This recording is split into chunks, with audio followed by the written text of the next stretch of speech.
안녕하세요. 배신의 후리지아입니다. 오늘의 사연 시작하겠습니다. 나와 남편. 자기야, 나 퇴사하기로 했어. 뭐? 퇴사? 갑자기 무슨 소리야? 갑자기가 아니라 몸이 너무 힘들어서 더는 못 버티겠어. 택배 일은 체력적으로 한계야. 그래서? 그럼 앞으로 뭐 할 건데? 그냥 집에서 빈둥거릴 거야? 아무 계획 없이 일을 그만둔다고? 그럼 앞으로 뭐 할 건데? 친정에서 조금 도와주기로 했어. 작게나마 토스트 가게를 열려고 해. 토스트 가게? 그게 돈이 된다고 생각하는 거야? 왜 웃어? 요즘 길거리 음식 인기 많잖아. 나도 맛있게 만들 자신 있어. 하던 일이나 계속하지. 괜히 주제 넘게 뭘 하겠다고 그래. 그런 거 아무나 하는 줄 알아? 할 수 있을 거라고 생각해. 시도는 해봐야지. 그럼 혼자 할 거야? 아니, 언니랑 같이 하려고 동업할 생각이야. 뭐? 처형이랑? 언니도 가게 보고 싶어 했거든. 참 잘 돌아간다. 내가 그래서 예전에 뭘 했어? 처형이랑 너무 어울리지 말라고 했잖아. 이혼한 사람이랑 너무 가까이 지내면 너까지 물든다고. 뭐? 대체 무슨 말을 하는 거야? 언니가 왜 문제가 돼? 아니, 니네 친정은 원래 그래. 남자 하나 제대로 못 붙잡고 이혼하고 나서도 뭘 하겠다고 날뛰고. 뭐라고? 언니가 왜 그렇게 평가받아야 해? 내가 뭐 틀린 말 했냐? 솔직히 이혼한 사람들은 그냥 조용히 살면 되는데 자꾸 뭘 하겠다고 설치고, 게다가 너까지 같이 휘둘리잖아. 난 휘둘리는 게 아니야. 그냥 내 인생을 사는 거야. 그래? 두고 보자고. 가게 잘 되면 내가 손에 장을 지진다. 그래? 자기 손에 장 지지는 거다. 꼭 기억해. 아휴, 진짜 별짓 다 하네. 그냥 하던 일 계속하면 되지. 왜 쓸데없이 힘 빼냐고. 그게 그렇게 보기 싫으면 그냥 신경 쓰면 돼. 내가 내 돈으로 내 인생 살아가는 거니까. 그래, 한번 두고 보자고. 얼마나 잘 되나 보자. 기대해. 내가 얼마나 잘 해내는지 꼭 지켜보라고. 택배 일을 하면서 매일같이 몸이 지쳐갔습니다. 체력적으로 한계가 왔고 더 이상 버티는 것이 의미가 없다는 걸 깨달았죠. 결국 퇴사를 결심했습니다. 하지만 남편에게 이 이야기를 꺼냈을 때 기대했던 위로나 격려 대신 돌아온 것은 차가운 비난과 조롱뿐이었습니다. 왜 일을 그만두느냐는 말부터 시작해 앞으로 무엇을 할 것이냐며 몰아세우는 남편의 태도는 너무나 당연하는 듯 했습니다. 마치 제가 일을 그만두는 것이 잘못이라도 되는 것처럼, 앞으로 살아갈 방법조차 고려하지 않은 무책임한 사람이라도 되는 것처럼 보였죠. 저는 친정에서 약간의 도움을 받아 작은 토스트 가게를 시작할 계획이었습니다. 제 힘으로 직접 운영하는 작은 가게였죠. 남편에게 이 이야기를 하자 그는 콧방귀를 뀌며 비웃었습니다. 주제넘게 다른 것을 하지 말고 그냥 하던 일을 계속하라는 말이 돌아왔죠.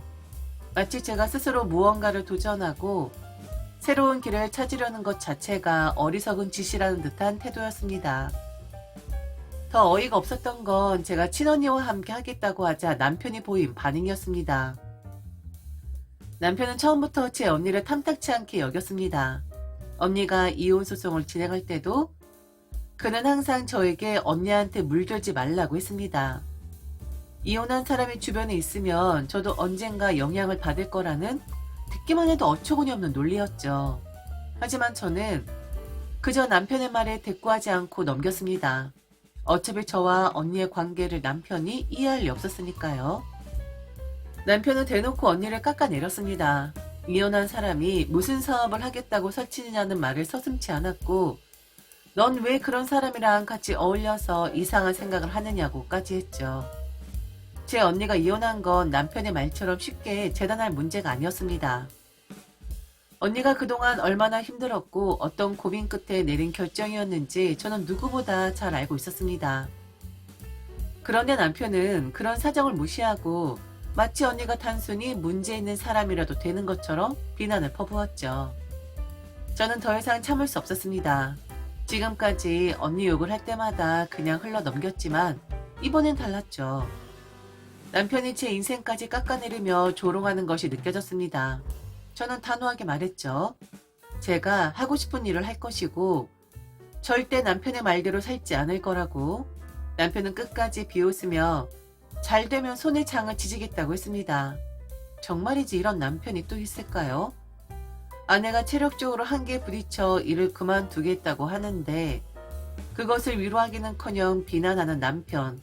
제가 인생을 스스로 개척하겠다고 하자 한심하다는 듯 조롱하는 남편. 저는 곰곰이 생각했습니다. 이 사람에게 저는 어떤 존재일까요? 단순한 배우자가 아니라 그냥 일하는 기계, 돈을 벌어오는 노비처럼 여겨지는 것 아닐까요? 어쩌면 남편은 처음부터 저를 한 인간으로 존중한 적이 없었는지도 모릅니다. 나와 신우이. 옳게 요즘 가게 한다며. 그럼 시간 좀 많지 않아? 네? 무슨 말씀이세요? 가게 운영하는데 시간이 남겠어요? 아니, 혼자 하는 것도 아니고 이혼한 언니랑 같이 한다면서. 그럼 언니가 가게 보면서 올케는 시간 좀 낼 수 있는 거 아니야? 형님, 제가 사장인데 제가 더 바쁘죠. 가게 운영이 그냥 되는 게 아니잖아요. 아니, 머리 좀 굴려봐. 언니 혼자 일하면 되잖아. 올케는 왜 이렇게 머리가 안 돌아가니? 형님, 가게 운영이 그렇게 간단한 게 아니에요. 그리고 저는 제 일을 하는 거고요. 좀 답답하네. 그러니까 올케, 내가 하고 싶은 말은 그게 아니야. 이제 올케도 시간 좀 내서 올케 노릇 좀 해야 하지 않겠어? 네? 형님, 무슨 말씀이세요? 그동안 올케 택배회사 다닌다고 시댁 행사에도 잘 안 왔잖아. 이젠 좀 해야지. 나도 좀 쉬어야겠어. 제가 시댁 행사 안 간 게 아니라 형님도 아시다시피 택배 일이라는 게 시간 맞추기가 어렵잖아요. 저 나름대로 노력했어요. 그래, 알았어. 그런데 있잖아. 나 좀 도와줘. 올케 이제 시간 좀 생겼잖아. 어떤 도움을 말씀하시는 거예요? 아니, 내 아들 학원 픽업 좀 해줘. 네? 갑자기요? 올케, 나 학원 픽업 때문에 너무 힘들었어. 그동안 내가 다 했는데 솔직히 나도 취미생활 좀 해야 하지 않겠어? 요즘 뭐 배우는데 너무 재밌어서 말이야. 한 달 정도만 해주면 안 돼? 형님, 저 더 바빠요. 그리고 제가 올케 노릇을 못했나요? 그런 거 아니잖아요? 어머, 사장 됐다고 갑자기 이렇게 나오는 거야? 아니, 올케가 좀 도와주면 좋잖아. 형님, 저 형님이 하라는 거 다 해줬잖아요. 택배회사 다닐 때도 형님이 도와달라고 하면 어떻게든 했잖아요. 그런데 지금은 제가 제 일을 하는 거고 가게를 운영해야 하니까 그렇게 할 수 없어요. 그래? 알겠어. 근데 올케, 내가 기분 나쁜 말 하나 해도 돼? 이미 하고 계신 것 같은데요? 이혼한 언니랑 가게 한다고 했잖아. 그거 좀 이상하지 않아? 형님, 그게 왜 이상하죠? 그냥 좀 그래. 올케도 이혼할 준비하는 거야? 언니랑 너무 붙어 다니면 닮는다잖아. 형님도 이혼했잖아요. 그건 내 사정이고.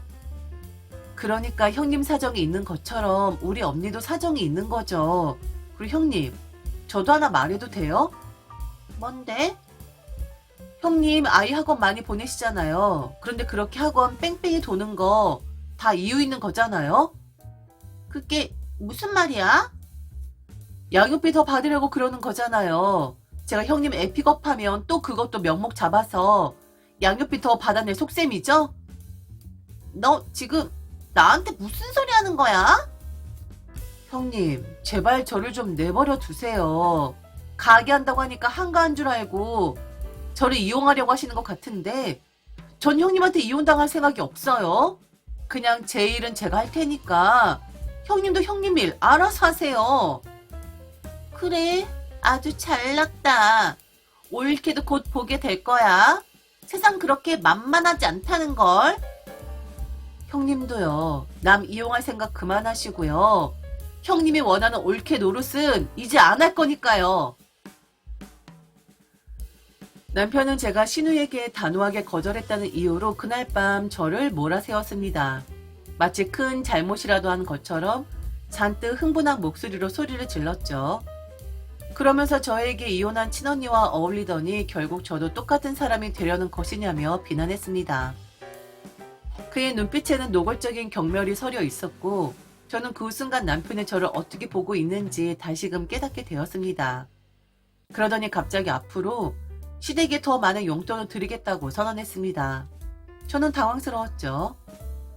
결혼 후 친정인 20만 원, 시댁에는 50만 원을 드리고 있었는데 남편은 친정에 주던 돈까지 끊고 시댁에 70만 원을 드리겠다고 했습니다. 그 이유가 더 기가 막혔죠. 그는 시댁이 더 중요하고 친정은 제가 벌어서 챙기면 될 일이라고 했습니다. 자신의 돈이 처가에 흘러가는 것이 절대로 싫다며 단호하게 못을 박았습니다. 그뿐만이 아니었죠. 남편은 마치 경고라도 하듯 신우이에게 대든 제 행동을 문제 삼으며 저에게 주제 파악을 하라고 했습니다. 순간 모든 감정이 차갑게 식어버렸죠. 남편은 제가 그의 가족에게 순종적이지 않은 것이 못마땅했고 그것이 자신에게도 영향을 미칠까봐 미리 차단하려는 듯 했습니다. 저는 남편의 말을 들으며 참을 수 없는 모멸감을 느꼈습니다. 그는 제가 살아온 환경과 가족을 존중하지 않았습니다. 오히려 마치 제 친정이 하등한 존재라도 되는 것처럼 그가 시댁을 우선시하는 것이 당연하다는 듯 행동했습니다. 그의 말은 곧 그가 어떤 가치관을 가지고 있는지를 명확하게 보여주었죠. 그날 밤 저는 남편과 더 이상 어떤 대화를 나눌 필요가 없다고 생각했습니다. 1년 뒤 나와 남편. 난 당신이 해낼 줄 알았어. 뭐라고? 내가 처음에 당신한테 뭐라고 했던 건 당신 정신 바짝 차리게 하려고 했던 거야. 이제 와서? 이제 와서라니. 우리 누나도 그랬었어. 너무 잘할 거라고 하면 당신이 자만할 수 있으니까 당신한테 강하게 말한 거라고. 가족인데 그 정도도 몰라? 아, 난 몰랐네. 전혀 몰랐어. 사실은 그랬어. 그리고 지금 누구보다 당신을 자랑스럽게 생각하고 있어. 그렇구나. 지금이라도 알아준다고 하니 다행이네. 그런데 칭찬 같은 거 안 해줘도 돼. 당연히 칭찬해야지. 당신은 우리 가족인데. 뭐? 가족이잖아. 그리고 얼마나 다행이야? 뭐가 다행인데? 우리 엄마 집 리모델링 해야 할 것 같아. 지금 돈이 좀 필요한데 당신이 돈을 잘 버니까 너무 다행이잖아. 안 그래? 뭐라고? 아니, 당신도 들었잖아. 엄마 집. 그러니까 당신 시어머니 집 리모델링 해야 한다고. 당신 현금 있잖아. 돈 좀 내놓아야 할 것 같은데. 아, 돈을 내놓으라고? 당연하지. 당신 시어머니인데 모른 척 할 거야? 아니잖아. 당신 이렇게 열심히 돈을 버는 이유는 다 가족을 위해서잖아. 가족을 위해서지. 그렇지. 맞아. 그런데 네 가족이 아니라 내 가족. 뭐? 내 가족? 아니, 네 가족은 우리 가족이잖아. 웃기고 있네. 내 가족은 우리 친정이야. 애들 봐서 너랑은 그냥 가족 하는 거고. 그런데 너만 끼워주는 거지 네 가족은 끼워주고 싶지 않은데? 여보. 여보. 왜 그러세요? 지금 와서 내가 니들 가족이라고요? 그리고 나를 강하게 만들고 싶어서 그렇게 악감정을 쏟아냈다고요? 아이고, 웃기는 소리 하지 말고요. 네 엄마 리모델링은 네가 알아서 하렴. 왜? 한 달에 70씩 주고 있잖아. 그걸로 모자라대? 여보. 자꾸 부르지 말고요. 당신 엄마 일은 당신이 알아서 하세요. 그리고 계속 악감정 쏟아내요. 당신 왜 그래? 사람이 변하면 어디 아프다고 하던데? 혹시 어디 아픈 거야? 아프면 병원에 가야지. 뭔 헛소리를 하고 있어. 아, 그리고 손에 장 지지는 거 꼭 보고 싶었는데 언제 할 거야? 장 지지고 그리고 병원 갈까? 여보? 그 후 이야기. 그날 이후 남편과의 관계는 더 이상 회복할 수 없었습니다. 아니, 애초에 회복할 가치조차 없었습니다. 남편이 변한 것이 아니라 제가 이제야 그의 본성을 정확히 바라볼 수 있게 되었을 뿐이었습니다. 한때는 남편의 말 한마디에 상처받고 변명이 기대어 그래도 나를 사랑하니까 그러는 거겠지라고 생각했던 적도 있었습니다. 하지만 이제는 그런 착각조차 하고 싶지 않았습니다. 저는 그날 조용히 짐을 쌌습니다. 그리고 마지막으로 한마디를 남겼죠. 리모델링? 앞으로 당신 인생이나 리모델링 하세요. 저는 빠질 테니까요. 남편 아무 말 없이 저를 바라봤습니다. 입을 열려다 결국 닫았죠. 하지만 더 이상 그의 변명을 들을 필요가 없었습니다. 문을 나서며 한 가지 확신이 들었습니다. 이제야 진짜 자유다. 그렇게 저는 그와의 결혼 생활을 끝냈습니다. 더 이상 억울함도 후회도 없었습니다. 앞으로 제가 벌 돈은 오직 저와 제 가족, 그리고 제 행복을 위해서만 쓸 것입니다. 그리고 남편? 그는 여전히 가족을 들먹이며 뻔뻔하게 살아가겠지만 이제 그 가족 속에 저는 없다는 것을 곧 깨닫게 될 겁니다. 남편은 끝내 아무 말도 하지 못한 채 조용히 입을 다물었습니다. 오늘의 이야기 어떠셨나요? 흔한데 흔하지 않은 우리들의 이야기, 지금까지 유신의 호리지아였습니다.